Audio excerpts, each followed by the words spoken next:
Huh? Yeah.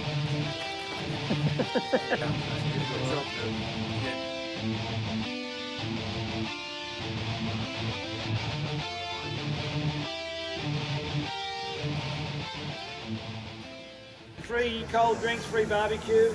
Our club does support Soul Hub, which feeds the homeless, so if you want to throw a few bucks in the donation bucket, that will be passed on to Soul Hub. We've been helping them for good about the place and do some guided tours, so thanks again, mate, for putting this on.